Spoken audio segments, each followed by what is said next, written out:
property owner. We find it funny how in this economy where everybody's complaining that there's no money around, the city is closing down hospitals, firehouses, but they have enough money to acquire all these pieces of property and shut down businesses. You're talking hundreds of millions of dollars. How about you keep that money?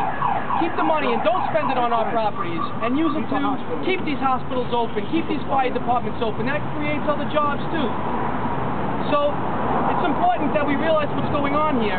You're taking hundreds of millions of dollars of the taxpayer money to put us out of business and to take our property away. Where all you would have to do is rezone the neighborhood and let this change into a beautiful neighborhood like every other part of Queens.